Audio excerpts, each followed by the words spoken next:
stres, dalam keadaan yang anxious, meditasi aja. Nih, pasti Bapak Ibu sering mendengar kata-kata meditasi. Meditasi supaya lebih tenang, gitu. Atau kalau lagi panik atau lagi apa, ya duduk aja, menenangkan diri. Pertanyaannya, kalau lagi panik, atau lagi stres, atau lagi depresi, atau emosi sedang tidak stabil, bisa nggak kita bilang ke kepala kita, ke otak kita, santai, santai. Jangan pikir macam-macam. Jangan pikir macam-macam. Bisa nggak?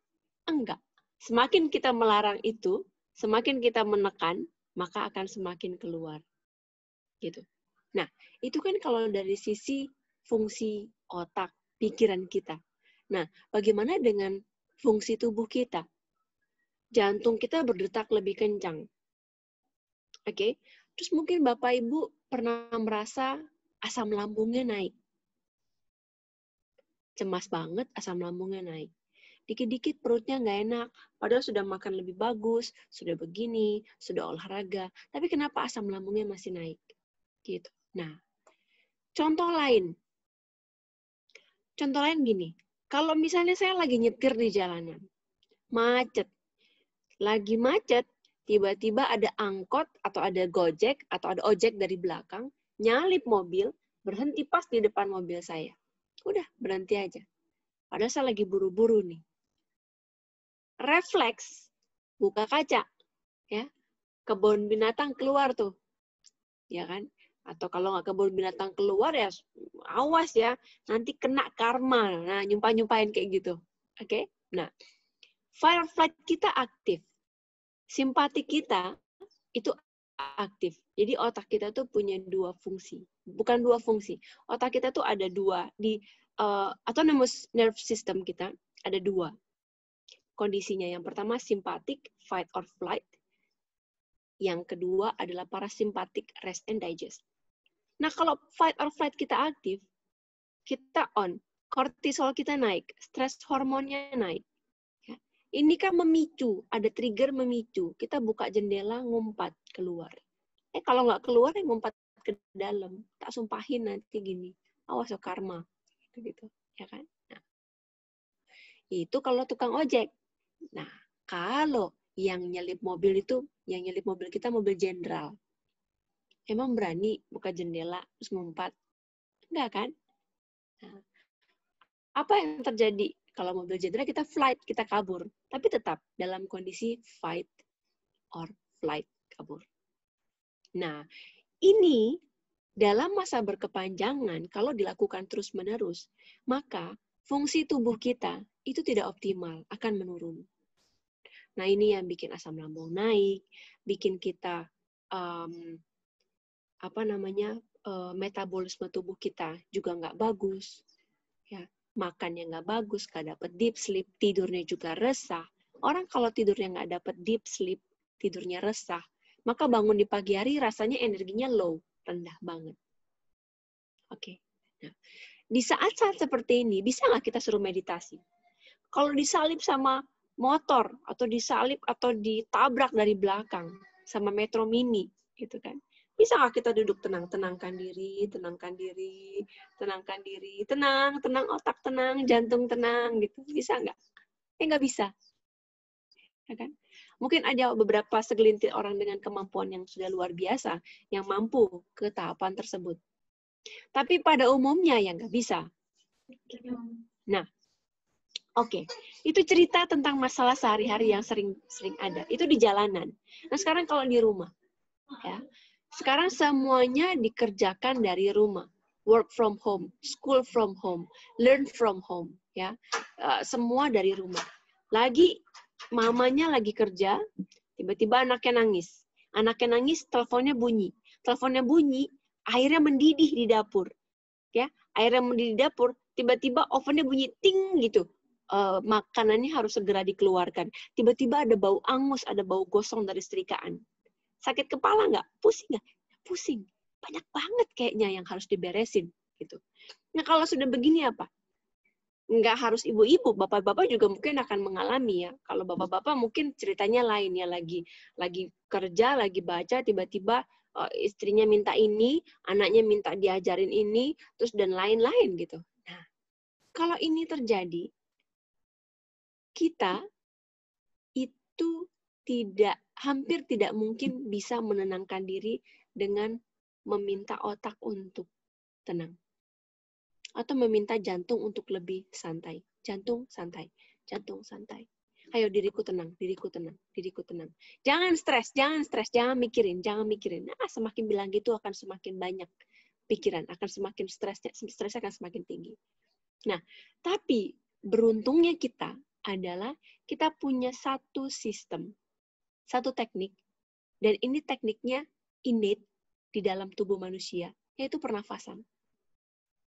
Selama ini kita tahu bernafas itu hanya tarik buang aja. Tarik oksigen, buang CO2, gitu kan yang diajarin.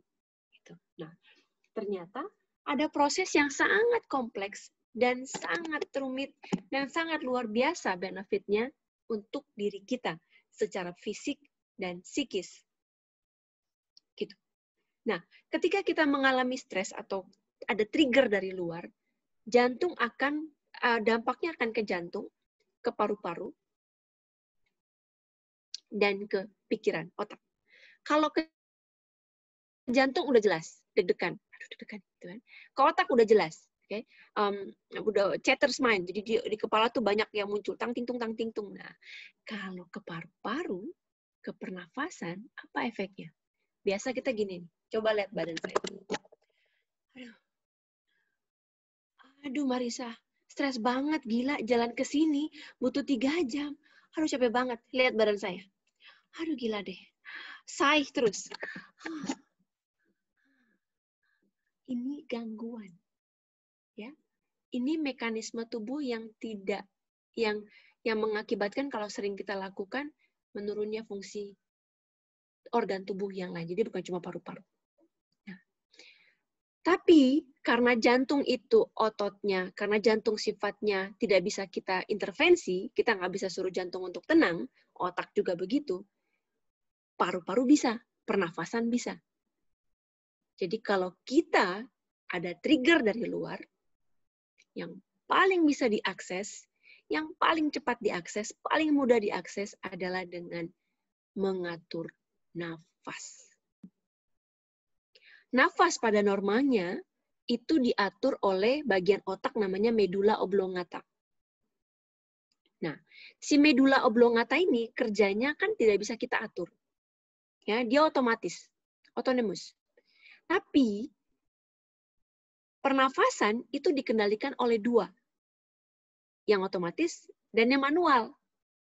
Jadi kita bisa ditabrak dari belakang, saya duduk tenang, saya duduk, dan mulai ngatur nafas. Seketika saya ngatur nafas, tidak perlu saya pusing untuk ngatur pikiran atau ngatur detak jantung, saya hanya fokus pada mengatur nafas, seketika itu juga jantung kita, ritmenya, heartbeat-nya akan lebih pelan. Dan otak kita akan jauh lebih santai. Kok bisa? Pertanyaannya, kok bisa? Hanya dengan ngatur nafas. Pernafasan yang baik, erat banget kaitannya, korelasinya dengan parasimpatik nerve system. Ketika kita memelankan nafas, ketika kita membuat nafas kita menjadi lebih pelan, lebih sedikit, oke, maka kelenjar sinus di wajah kita ini akan memproduksi yang disebut sebagai NO atau nitric oxide. Nah, si NO ini dia punya peran penting untuk mendinginkan amigdala. Nah, jadi sistem otak manusia itu ada reptil, mamalia, dan yang terakhir manusia. Yang reptil ini yang fight or flight. Ular kan gitu. Ya kan? Kalau kita lempar, dia either nyerang atau dia kabur. Buaya juga gitu, reptil, reptilian brain, amigdala. Nah, yang kedua adalah otak mamalia. Sudah ada emosi. Tapi wisdom dan clarity itu ada di korteks, otak manusia. Tapi masalah terjadi kenapa? Kita lebih sering pakai otak reptil daripada otak manusia. Jadi kalau ini sering terjadi di keluarga saya, keluarga orang tua saya. Mama saya itu asli Makassar. Orang Makassar, dia selalu bilang begini, nggak bisa, mama ini orang Makassar. Gitu. Jadi kalau ada orang yang telepon atau orang apa, oh dia nggak perlu tunggu lama. Yang pertama kali disebut, saya ini orang Makassar, kamu mau apa? Fight dulu. Fight dulu. Ya. Ini terlepas dari ini bukan masalah suku atau ras ya, ini enggak gitu ya. Tapi kan ada beberapa orang yang memang karakternya seperti itu. Mama saya begitu. Menarik. Nah, tapi kalau misalnya dia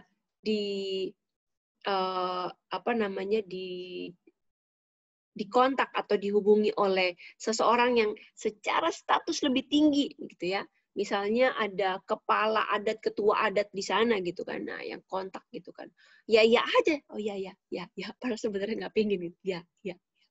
Flight, kabur. Nah, jadi gitu. Kita lebih sering, manusia modern, lebih sering pakai otak reptil. Fight dulu.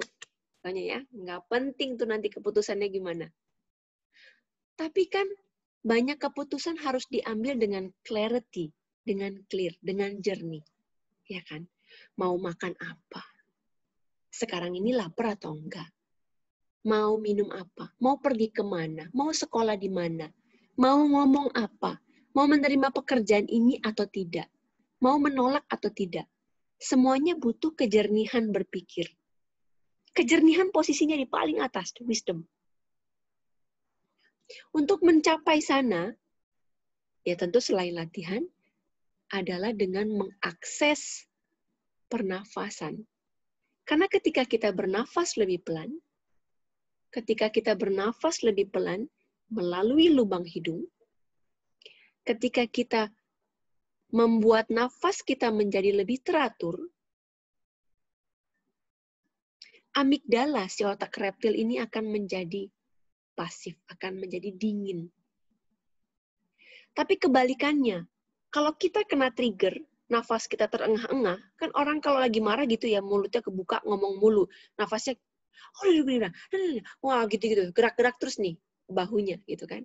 Amigdalanya akan memanas. Ini disebut sebagai amigdala hijack. Jadi dia akan nge-hijack semua keputusan. Yang tadinya kita nggak mau makan, tiba-tiba kita makan, tanpa kita rasa di perut, tanpa kita rasa di mulut. Nah, coba, kalau misalnya nanti stres, dilihat-lihat, ini amigdala hijack nih, sebenarnya nggak lapar nih. Cuma karena lagi marah aja jadi pengen jadi makan gitu kan. Nggak ada clarity. Gitu. Nah, salah satunya dan paling utama dan paling mudah diakses adalah dengan latihan pernafasan. Nafas yang tepat, nafas lebih sedikit, nafas lebih santai, nafas lebih pelan, nafas lewat hidung itu akan membantu mendinginkan si amigdala. Ketika amigdala kita dingin, maka akan naik ke atas sehingga korteks kita aktif, jadi kita bisa mengambil keputusan lebih clear. Gitu. Nah, nafasnya seperti apa sih yang tepat? Oke. Nah, sebelum kita masuk ke masalah nafas seperti apa, Bapak Ibu tahu nggak? Selama ini kan kita mikir, penyakit itu disebabkan karena gaya hidup, makannya salah, tidurnya, kurang olahraga, segala macam. Tapi tidak ada yang pernah berpikir bahwa banyak sekali hal yang disebabkan, penyakit yang disebabkan oleh salah metode pernafasan. Orang modern itu bernafas lebih banyak daripada seharusnya. Orang modern itu sudah banyak ngomong, mulutnya mangap terus, tidurnya juga mangap. Ketika bangun di pagi hari, rasanya kayak nggak tidur. Mungkin ada yang pernah merasa gitu. Jadi udah tidur lama nih ya, 5-6 jam, bangun pagi, itu rasanya kayak nggak tidur. Lemes banget, kayaknya capek, energinya kayak rendah banget gitu kan. Harus minum kopi lagi gelas kedua, gelas ketiga, dan itu diulang-ulang terus bertahun-tahun. Sampai akhirnya banyak fungsi organ kita menurun, karena kita nggak tahu gimana cara untuk mengolahnya. Gitu. Nah, bayangkan hanya dengan mengubah pernafasan saja, hanya dengan nutup mulut aja, nafas lewat hidung, maka kita akan mengubah banyak hal di tubuh kita. Banyak penyakit, dan saya sudah 2,5 tahun ngajar Buteyko Breathing Buteyko breathing adalah salah satu teknik pernafasan. Buteyko itu nama profesor ahli paru-paru dari Uni Soviet. Nah, dia meneliti sekian banyak orang yang sakratul maut, ini ada apa di dalam tubuhnya. Oh, ternyata orang-orang yang sakit ini, satu adalah kekurangan oksigen di dalam sel tubuh. Kenapa bisa kekurangan oksigen di dalam sel tubuh? Karena kebanyakan nafas. Atau disebut sebagai hyperventilation atau overbreathing. Gitu. Ya. Jadi dengan mengakses nafas kita bisa memperbaiki banyak hal, bukan hanya masalah emosi, lebih rileks, tapi juga fungsi organ di dalam tubuh kita. Nah, ketika kita mengakses nafas dengan lebih pelan, lebih santai, okay, maka recovery itu akan lebih cepat terjadi. Kita akan tidur lebih nyenyak. Kita akan tidur lebih nyaman. Oke, sekarang berikutnya saya akan masuk ke bagaimana nafas yang benar. Nafas yang dianjurkan atau disarankan. Yang pertama, selalu nafas lewat lubang hidung. Always and always. Lubang hidung kita kayaknya kecil banget ya, cuma di sini. Tapi nose cavity kita di sini tuh besar banget. Dan nose cavity ini, ya, ini bukan cuma sekedar masuknya udara saja, enggak. Dia juga ada banyak kelenjar di dekat di sini. Ya. Nah, dengan nafas lewat hidung, karena lubang hidung lebih kecil, maka kita akan otomatis membuat nafas kita menjadi lebih pelan. Kalau biasanya terengah-engah, lagi stres, lagi sesek, terus nafasnya lewat mulut. Oh ya, ngomong-ngomong soal sesak nafas. Mungkin ada yang sering sesak nafas di sini. Nah, kalau sesak nafas, itu adalah mekanisme tubuh untuk ngasih signal bahwa kita sudah nafas terlalu banyak. Bapak Ibu, tubuh kita itu pabrik yang luar biasa super pinter banget. Nggak ada ilmuwan atau siapapun yang bisa nyaingin pabrik tubuh ini. Oke? Jalannya bagaimana, dan lain-lain. Nah, ketika kita nafas terlalu banyak, ya, otak akan ngasih signal ke dalam tubuh kita untuk menyempitkan otot pernafasan. Trakea kita akan menyempit, sehingga kita diminta untuk nafas lebih sedikit. Gitu. Pernah melihat kalau orang yang sesak nafas lewat kantong kertas? Ya. Kenapa? Karena CO2-nya terperangkap di dalam. Banyak hal yang tidak pernah kita dapatkan selama sekolah. Selama ini kita pikir cuma oksigen aja yang berfungsi, yang berguna bagi tubuh kita. Enggak. Nitric oxide. CO2 yang selama ini dianggap sebagai iblis, hanya gas buangan. Itu punya manfaat yang luar biasa. CO2 adalah satu dari 2 vasodilator atau unsur yang mampu melebarkan pembuluh darah kita.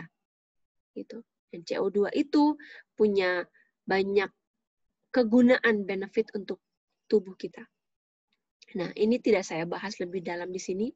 Ini saya bahas lebih dalam di workshop Buteyko Breathing hari Minggu nanti jam 9 pagi. Oke. Nah, itu yang tadi pertama, nafas lewat hidung. Ketika kita nafas lewat hidung, kita akan memelankan udara yang masuk. Ketika kita nafas lewat hidung, kita akan menstimulasi si nitric oxide untuk diproduksi, sehingga kita akan menjadi lebih rileks. Kenapa? Amigdalanya dingin. Ketika kita nafas lewat hidung, nitric oxide yang diproduksi, yang distimulasi, akan membantu untuk melebarkan otot pembuluh darah kita. Ketika kita nafas lewat hidung, nitric oxide juga akan membantu untuk meningkatkan imun sistem di tubuh kita. Oke, nah sekarang itu yang lewat hidung. Yang kedua adalah nafas lebih pelan, slow breathing. Nafas lebih pelan. Oke, yang ketiga adalah deep breath. Nah, kalau saya bilang deep breath, ini bukan big breath. Selama ini kalau kita mendengar deep breath, kita terasosiasi dengan gini. Tarik nafas dalam. No, deep breath bukan big breath. Big breath, nafas yang besar, itu erat kaitannya dengan stress breath.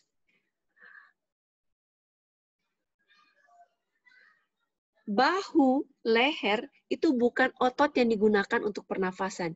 Itu bukan respiratory muscles. Bahu dan leher. Otot pernafasan, diafragma, dan paru-paru. Nah, kalau kita terus-terusan lakukan big breath, maka lama-lama kita akan masuk ke stress breath. Sininya kaku, sininya tegang. Kan? Sininya tegang, gitu. Nah, oke. Itu big breath. Deep breath itu seperti apa? Saya akan kasih lihat. Ini perut. Ini adalah diafragma, otot diafragma. Nah, di bawah otot diafragma ini ada banyak sekali organ yang attach ke atas. Deep breath artinya kita menggunakan nafas diafragma. Oke, kita akan mulai latihan. Duduk santai.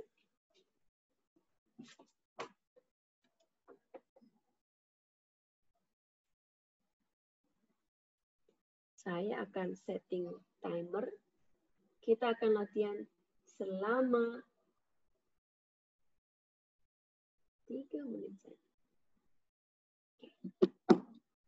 Letakkan salah satu tangan di bagian perut. Oke, tangan yang satu rileks.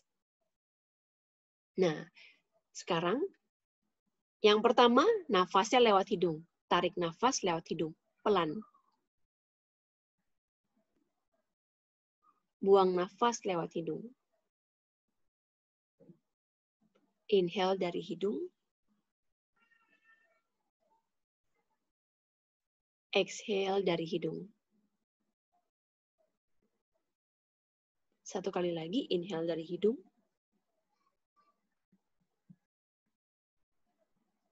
Exhale dari hidung.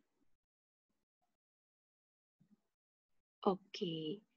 Nah, sekarang selanjutnya. Nafasnya lebih sedikit.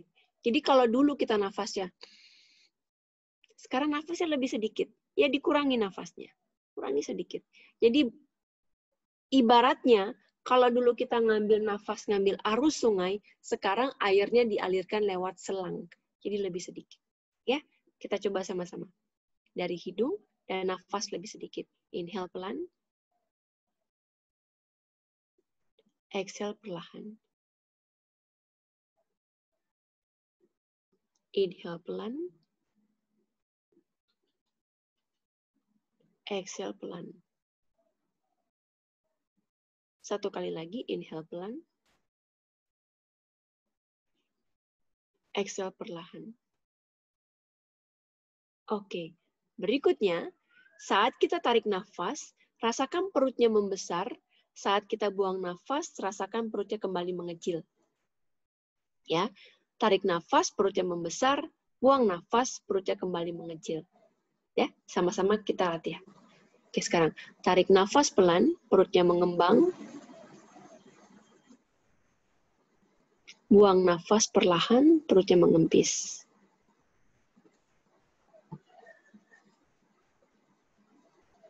Tarik nafas pelan, perutnya mengembang. Buang nafas pelan, perutnya mengempis. Satu kali lagi, tarik nafas pelan, perutnya mengembang. Buang nafas, perutnya mengempis. Oke. Pelan-pelan, buka mata. Nah, sekarang kita akan latihan komplit. Saya akan menghitung, tarikan nafasnya sebanyak 4 hitungan. Nafasnya pelan, nafas sedikit. Buang nafas pelan sebanyak 6 hitungan. Ya. Santai dulu. Baik. Tarik nafas 2, 3, 4. Buang nafas 2, 3, 4, 5, 6. Inhale 2, 3, 4. Exhale 2, 3, 4, 5, 6. Inhale. 2, 3, 4. Exhale. 2, 3, 4, 5, 6. Inhale. 2, 3, 4. Exhale. 2, 3, 4, 5, 6. Inhale. 2, 3, 4. Exhale. 2, 3, 4, 5, 6. Inhale. 2, 3, 4. Exhale. 2, 3, 4, 5, 6. Inhale. 2, 3, 4. Exhale. 2, 3, 4, 5, 6. Inhale. 2, 3, 4. Exhale. 2, 3, 4, 5, 6. Inhale. 2, 3, 4. Exhale. 2, 3, 4, 5, 6. Inhale. 2, 3, 4. Exhale. 2, 3, 4, 5, 6. Inhale. 2, 3, 4. Exhale. 2, 3, 4, 5, 6. Oke. Tetap bernafas pelan.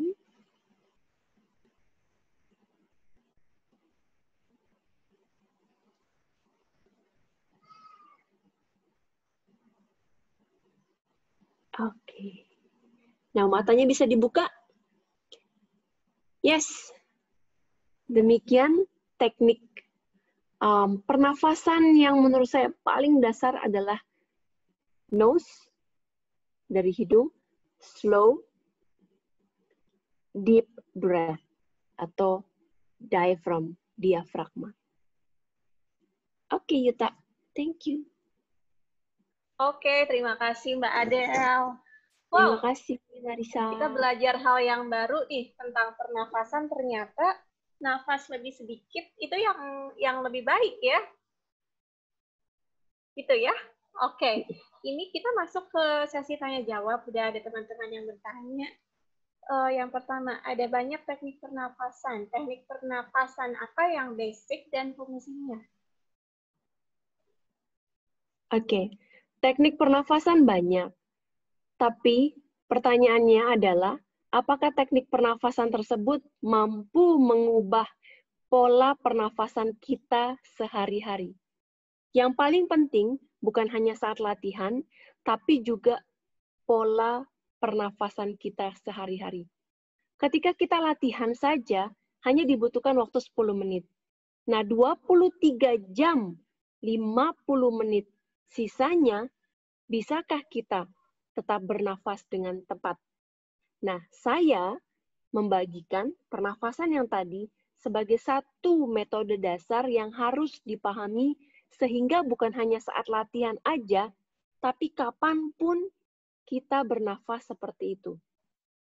Jadi, nafas lewat hidung, nafas pelan, lebih sedikit, dan aktifkan diafragma. Oke, terima kasih. Yang kedua, ada pertanyaan yang sebetulnya related sama yang tadi pertanyaannya, dan udah terjawab sebetulnya. Kenapa ambil nafasnya mesti tipis atau sedikit?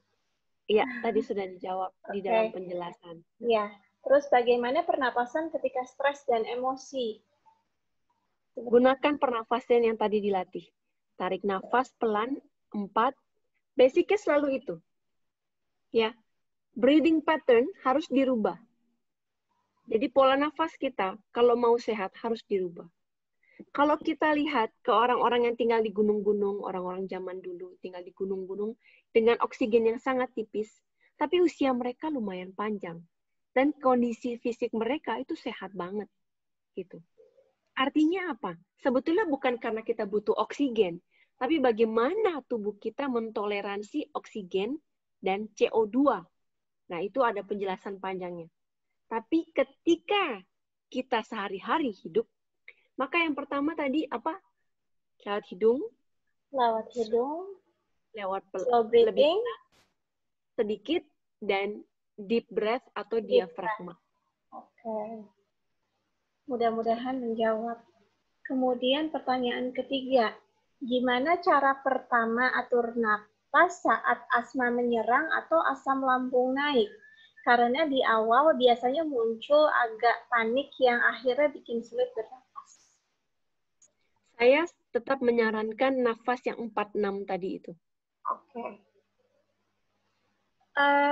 Kalau pernafasan 4-4-7 atau 4-4-7-4, inhale, hold, exhale. Fungsinya untuk apa? Nah, ini beda angka sedikit ya. Ya, beda angka. Sama saja, fungsinya untuk relaksasi, untuk menenangkan diri kita. Tapi di berbagai kasus, ketika kita dalam kondisi yang stres, disuruh tahan nafas, maka biasanya akan terjadi muncul panik, muncul anxiety. Jadi kalau tidak bisa menahan nafas atau dalam kondisi yang nggak stabil, sebaiknya tidak menahan nafas gitu. Pertanyaan selanjutnya, kadang salah nafas keluarnya dari mulut dan maksudnya untuk pelan-pelan saat inhale dan exhale. Itu apa pengaruhnya? Jika ada, boleh share video ulang. Oke. Ini sih sebetulnya ini kita record ya. Nanti mudah-mudahan bisa disimak di YouTube kita ya, autoimmune.id ya. Mungkin ada yang mau ditanggapi? Adel? Ya, kadang salah dari mulut. Tidak ada cara lain, harus berlatih. Ini kan kita berusaha untuk agar diri kita intuitively bisa nafas seperti kayak sekarang, tapi lebih baik. Gitu. Jadi udah nggak perlu mikir lagi nantinya. Awalnya mungkin pakai mikir dulu ya, nanti lama-lama sudah terbiasa, lebih enak. Yang selanjutnya, apa faedah pernafasan Wim Hof? Oke. Yes, Wim Hof itu luar biasa.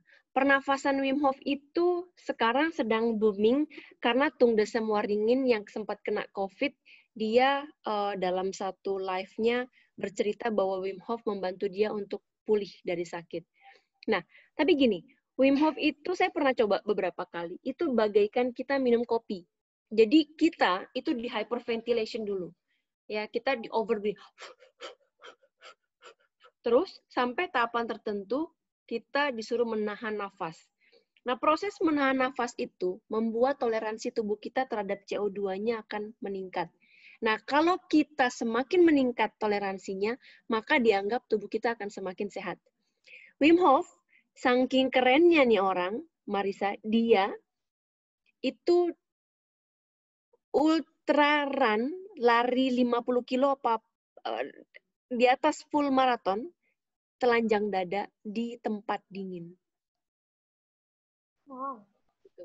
Jadi faedahnya ya tetap untuk kesehatan, tapi itu dia lebih banyak hyperventilation dulu, dan kalau orang-orang yang punya masalah jantung, darah tinggi, atau yang agak ekstrim ke atas sih sebaiknya tidak disarankan. Karena ini kayak minum kopi gitu. Cukup ekstrim ya sebetulnya ya? Iya. Oke. Yang selanjutnya, kalau latihan nafas yang ada menahan nafasnya, apakah itu bisa mengurangi oksigen yang masuk? Oke. Nah, kita selalu mikir tentang oksigen. Bagaimana tentang CO2-nya? Jadi oksigen yang masuk ke dalam tubuh tidak cukup tanpa CO2. Oksigen yang masuk harus disertai dengan CO2. Kenapa? Ada rumusnya. Rumus ini namanya Bohr effect. Bohr itu seorang ilmuwan. Jadi tanpa CO2, oksigen tidak akan bisa masuk ke dalam sel tubuh kita. Oke, nah sekarang, kalau pertanyaannya, latihan nafas yang ada menahan nafas bisa mengurangi oksigen yang masuk nggak? Bukan mengurangi oksigen yang masuk, tapi membuat oksigen lebih stabil. Oksigen dan CO2 lebih stabil di dalam tubuh kita. Oke. Yang selanjutnya, bagaimana menerapkan nafas hidung ini ketika hidung mampet karena flu? Oke. Cukup menarik. Tetap dilanjutkan seperti itu latihannya. Yes, gampang. Mulutnya diplester pakai micropore. Oke. Aku akan tunjukin karena punyaku habis, nanti baru mau keluar beli. Namanya micropore. Micropore tape. Jadi yang seperti ini nih.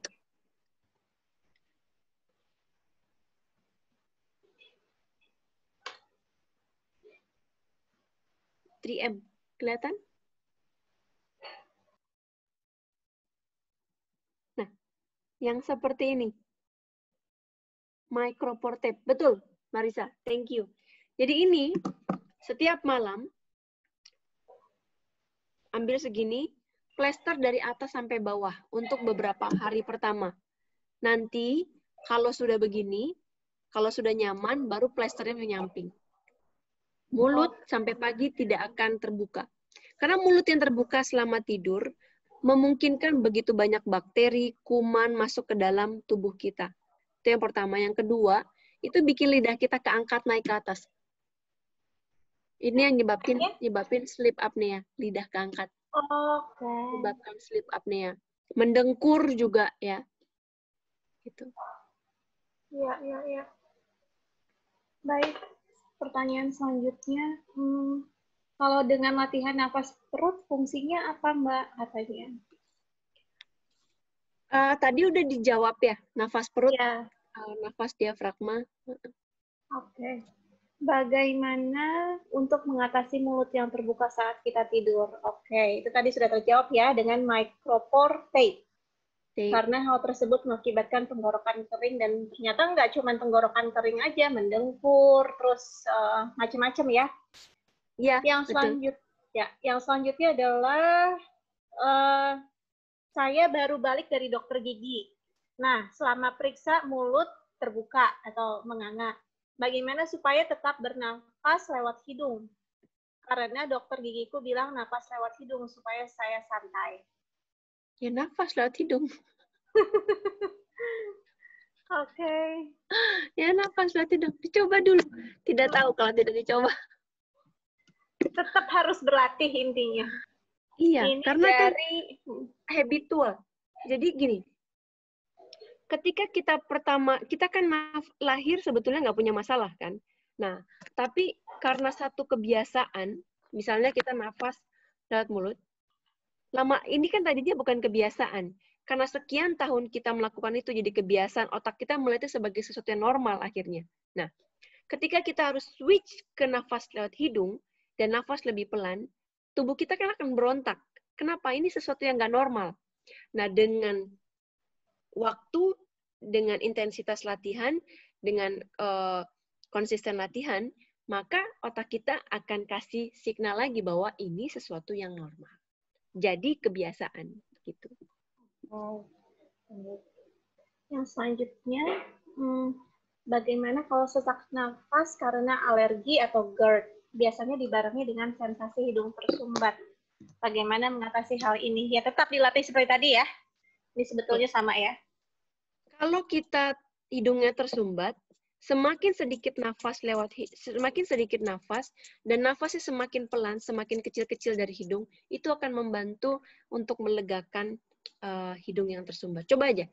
Nih Bapak Ibu, nanti kalau lagi mampet pas di ruangan AC atau lagi ada sesuatu yang bikin mampet, lagi winter time atau apa gitu, pergi liburan. Mampet, nafaslah kecil-kecil. Tarik nafas sedikit, buang nafas, tarik sedikit, buang nafas. Tubuhnya akan terasa lebih hangat. Oke, baik. Yang selanjutnya. Tarik nafas, kembangkan perut. Kok susah ya? Awal-awal susah ya pasti ya, karena Pasti nggak susah. terbiasa. Iya, tetap kalau memang harus dilatih. Tadi jawabannya selalu kembali ke latihan sampai akhirnya kita terbiasa. Yes. Yang selanjutnya gimana tahu kita bahwa latihan nafas ini sudah benar? Karena aku masih merasa ribet latihan barusan. Tentu merasa ribet. Ya, karena kan ini baru pertama kali berlatih. Ya. Yang selanjutnya dengan buang nafas melalui mulut, apakah lebih baik dengan yang melalui hidung? Yes, dari hidung. Oke. Hidung diciptakan untuk bernafas, mulut diciptakan untuk bicara dan makan. Oke, jadi tarik nafas dan buang nafas tuh melalui hidung. Yes. Gitu ya.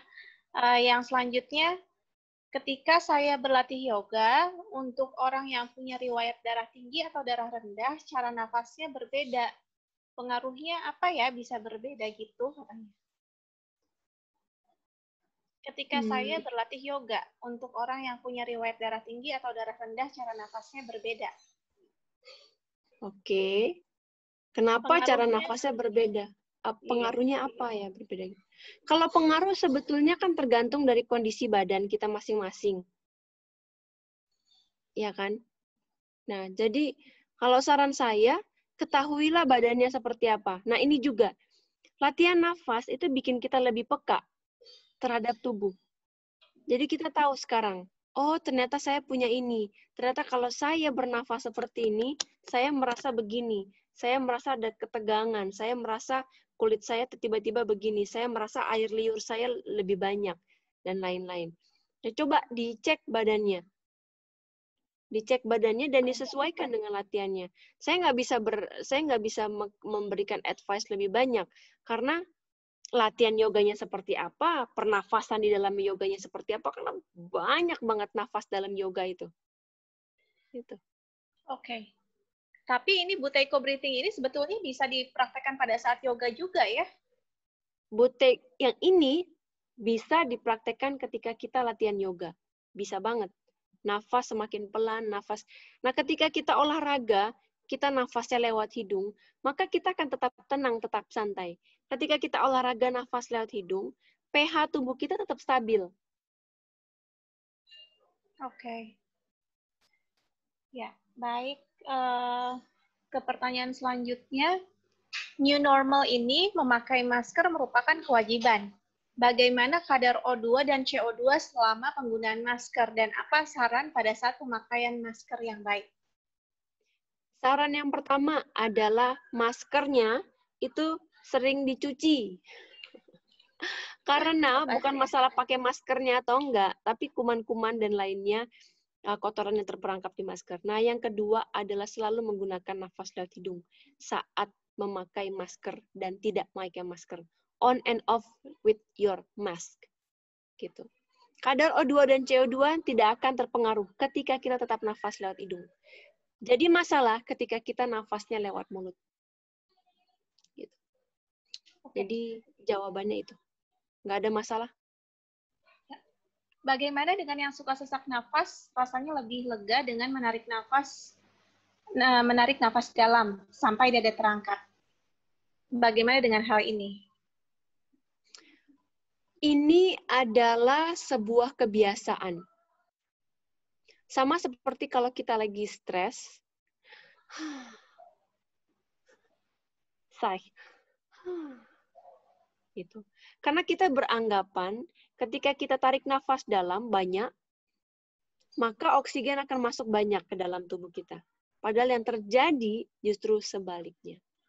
Ya, ini lebih ke kebiasaan, lebih ke kepercayaan kita, karena kan kita selama ini melakukannya seperti itu. Oke. Yang terakhir nih pertanyaannya. Jika kebiasaan ketika tidur selalu batuk, apakah aman untuk memakai micropore tape? Aman banget. Kenapa alasannya aman? Batuk saat tidur. Jangan-jangan mulutnya terbuka. masuk banyak kotoran, banyak bakteri yang menyebabkan batuk. Karena itu mulutnya ditutup saat tidur. Jadi balik lagi tetap nafas lewat hidung dan kalau bisa ditutup ya. Ditutup mulai triknya yang pertama kalau belum terbiasa berarti micropore tape-nya seperti ini. Nanti kalau sudah mulai terbiasa baru horizontal. Gitu. Oke. Yes. Oh, ternyata ada lagi pertanyaannya. Kalau lagi marah, pernafasan apa yang harus dilakukan? Lagi marah, lagi stres, nafas yang tadi. Tarik nafas pelan 4, buang nafas pelan 6. Oke, baik. Dengan berakhirnya pertanyaan yang barusan sudah terjawab, berarti kita sudah selesai nih sesi tanya jawabnya, Del. Nah, yang selanjutnya mungkin kita mau ulang lagi ya, informasi buat teman-teman yang ingin mendalami Buteyko Breathing, itu bisa disimak di mana ya nanti jadwal-jadwal latihannya? Jadwalnya selalu aku update di Instagramku setiap minggu. Nah, paling dekat ada hari Minggu ini jam 9 pagi sampai jam 12.30. Kenapa lama 3,5 jam? Karena Bapak Ibu akan diberikan teori yang mendalam banget tentang pernafasan. Nah, selama ini kan kita cuma surface-nya aja ya, cuma di atasnya aja permukaan. Nah, kalau di Buteyko Breathing, kita akan membahas banyak teori dalam tentang pernafasan, lalu kita akan berlatih Buteyko, dan jangan khawatir latihan Buteyko tuh gampang banget karena kita akan menggunakan aplikasi seperti ini, ya. Nah, aplikasi seperti ini, jadi kita secara otomatis akan berlatih setiap hari, gitu. Lalu akan didampingi juga bukan hanya dalam grup tapi juga one on one, tentunya dengan online. Itu aplikasinya berarti baru bisa digunakan setelah kita ikut session itu ya, Buteyko Breathing-nya ya? Ya, okay. Aplikasi workshop. Ya. Ya. Berkenan nggak ini ada pertanyaan lagi nih, sepertinya sebetulnya sama ya jawabannya Mbak Adel. Saat jalan menanjak, jadi ngos-ngosan, agak susah nafas pelan, gimana ya? Tetap latihan. Praktekin yang tadi ya, latihan. Sedikit tambahan, jadi ketika kita berlatih secara konsisten nafas seperti yang tadi, tubuh kita kemampuannya akan meningkat. Ini contoh, saya 2 tahun itu off olahraga.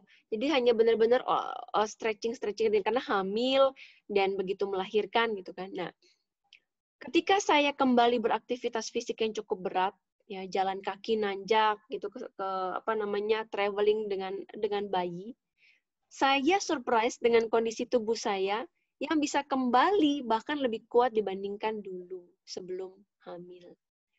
Gitu. Jadi apa caranya? Ya, nafas seperti itu.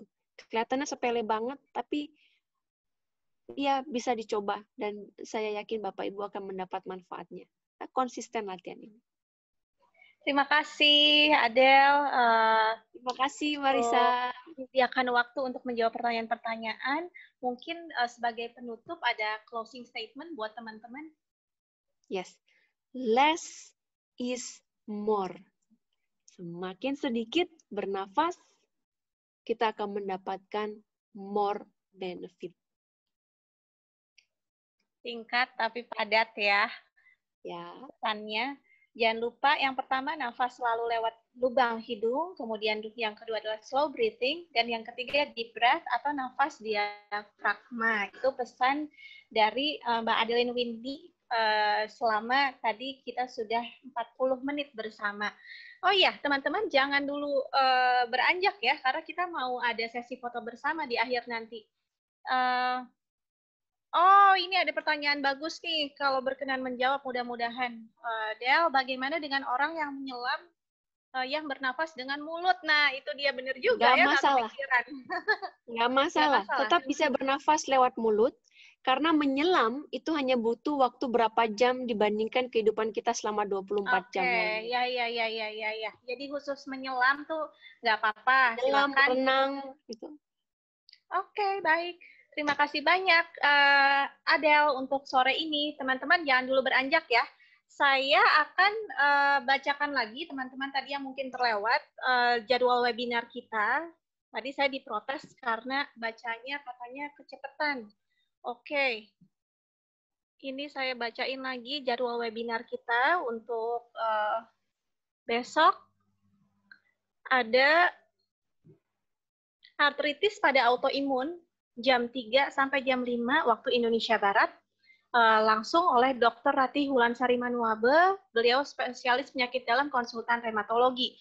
Kemudian ada dampak emosi negatif dan cara mengelolanya, diisi oleh Dr. Florentina Wahyuni, itu hari Kamis. Jadi intinya sih sebetulnya setiap hari Senin sampai Kamis, sampai Jumat, itu selalu ada webinar edukasi autoimun dan jadwalnya selalu diupdate di grup LDHS autoimun atau di Instagram autoimun.id.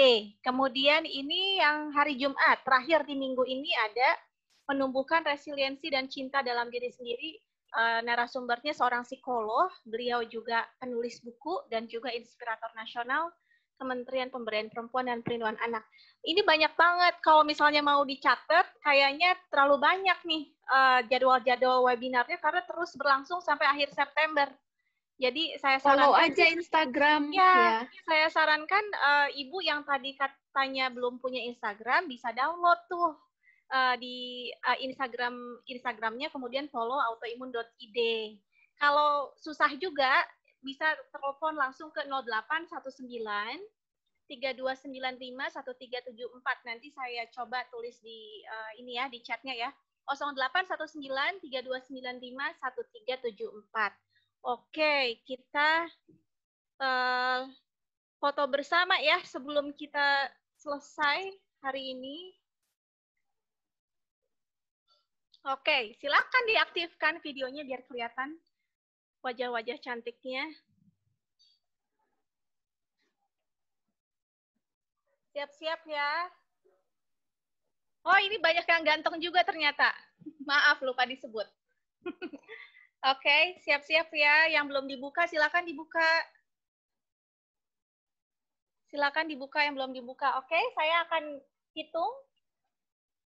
1, 2, 3, cheers. Yang selanjutnya sekali lagi. 1, 2, 3, cheers. Baik, terima kasih banyak kepada narasumber kita, Mbak Adeline. Terima kasih kembali dengan senang hati. Ya, semoga narasumber kita ini sehat terus, berkelimpahan, supaya bisa berbagi lagi dengan kita semuanya. Saya juga berdoa untuk semua peserta supaya sehat-sehat terus, agar bisa ikut serial webinar edukasi autoimun kita. Baik, izinkan saya undur diri. Wassalamualaikum warahmatullahi wabarakatuh. Terima kasih Mbak Adel, terima kasih Mbak Marisa. Terima kasih semuanya. Ya. Terima kasih. Thank you Mbak Adel. Thank you.